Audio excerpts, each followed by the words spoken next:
Hello Year 4, welcome to another lesson with Miss Borhan, and I hope you're all enjoying the beautiful weather this week. So I want you to get your pencils and your books out and write down the long date, Wednesday 24th of June 2020, and the LI to write an introduction for the information leaflet. Good job everyone. Okay, so let's do some recap. Why do we need an introduction for our information leaflet? Why are introductions useful? So pause, have a think, and write down some notes. Okay, let's go through it. So an introduction informs the reader what they will be reading about. So it informs your target audience what they're reading about. And this part of the report is extremely important to set the tone of the report. The text should be written in a formal tone. Now, what do we mean when we say formal tone? Pause and write this down. So remember, we have formal and informal language, and we went through this in our previous lesson. So if you're still unsure as to what this means, then I suggest you pause right now and go through the lesson and take a look through your notes if you've already gone through the lesson. Great job. So let's see what is included in an introduction. The 5 W's and 1 H. So we've gone through this before when we were going over newspaper reports, which is a non-chronological report, just like an information leaflet is also a non-chronological report. And you've also gone through this with Miss Naidy, so you should all know what the 5 W's and 1 H represents. It's the who, the what, the where, the why, the when, and the how. Now, in your introduction, some introductions may not have all of these elements, but they should have at least some of them. So it really depends on the type of report that you're writing, but this is just a general idea of what introductions would include. Okay, so the who was involved, or who was going to be my reader. The what happened, or what's the story about, or what's the report on. Where did it take place, where did the event take place, and when did it take place. Why did it happen. How did it happen, or how it should be done. So take a look through this. You can write down some notes, and we're going to be reading my introduction and trying to spot these 5 W's and 1 H. So over here is an introduction that I wrote. Now I want you to pause the video and read it out loudly to yourself so that you can improve the fluency of your reading. And then you can play the video again and I'll read it out for you. Good job. So I hope you all read that out loudly. Now listen to me read it. Could you live with yourself if all the bees became extinct? This is the reality in which we are living in. Bees are endangered species due to several factors: pesticides, environmites, and habitat loss. Hence, it is up to us to raise awareness on how we can help them. The number of bees are declining every year, so it is up to us to save the poor, helpless bees. In Britain, a third of wild bees are in decline, according to a new study. This leaflet will provide information on the importance of bees to our environment, the characteristics they possess, and reasons that they are endangered. So now that we've read through this together, I want you to try and spot the features of an introduction. So what we've discussed, the 5 W's, the 1 H, is there any persuasive language in this introduction? What tense have I used? So remember our lesson on persuasive writing, Monday's lesson, and see if you can spot any persuasive writing over here. So take your time, pause the section and annotate the introduction. Great job everyone. Let's go through my annotations. So the first sentence, could you live with yourself if all the bees became extinct? This is a persuasive feature and it is a rhetorical question. Well done if you spotted that.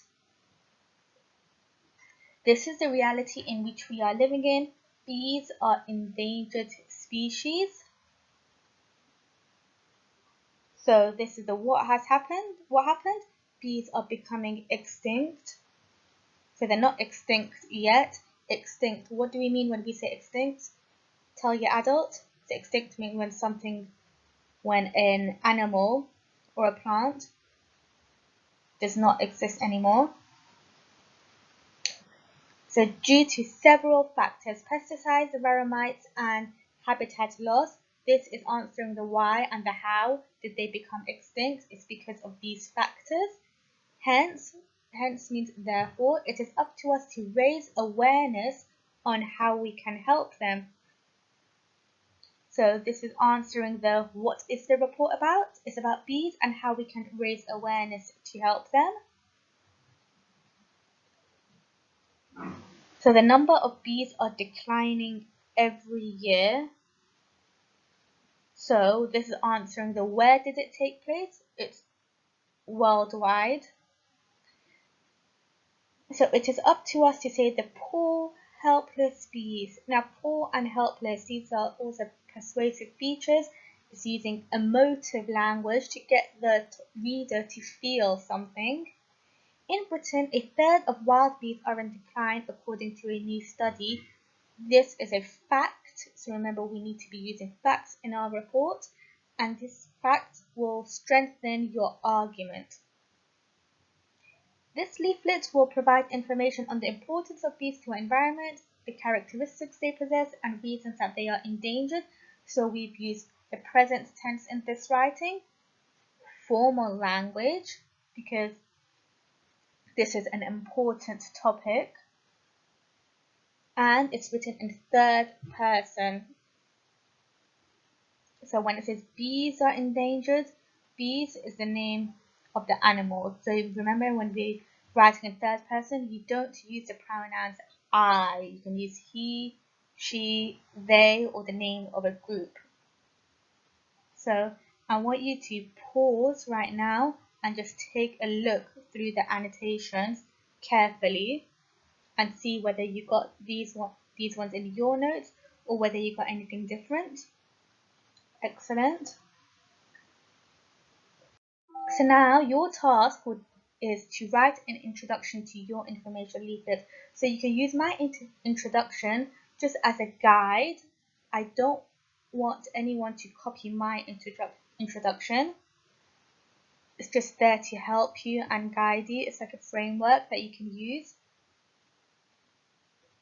And remember, the main element of an introduction is to hook the reader in. So in your introduction, you need to make the reader want to read on more. So you need to make them want to read the rest of your leaflet. That is why the introduction is so important, because if your introduction is boring, if you don't have any persuasive features, any emotive language, if you don't interest them, then they're not going to want to read your leaflet. So you have to really think about the type of language you're using in your leaflet.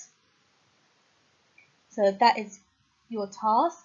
Now, if you think that this task is challenging for you, you know yourselves, then you can just answer these 3 questions. These are sentence starters. So this leaflet is going to be about, and then you answer that. So remember, you're writing in full sentences. Bees are important because, and then you finish off the sentence. They will become extinct if we do not, and finish off the sentence. So this, you can answer these 3 sentences. For the rest of you should be doing the introduction, and remember to add rhetorical questions and all of the features that we've gone through. So you can take a look at your note taking when you've done your brilliant research to see what you can include in the introduction. And remember the 5 W's and the 1 H. Now, as I said, you can look at my introduction just as help and guidance, but do not copy it. It's important that you write it in your own words using formal language. Good luck, everyone, and once you're done, you can take a picture of your work and send it over to year4@grange.harrow.sch.uk. See you tomorrow in our next lesson.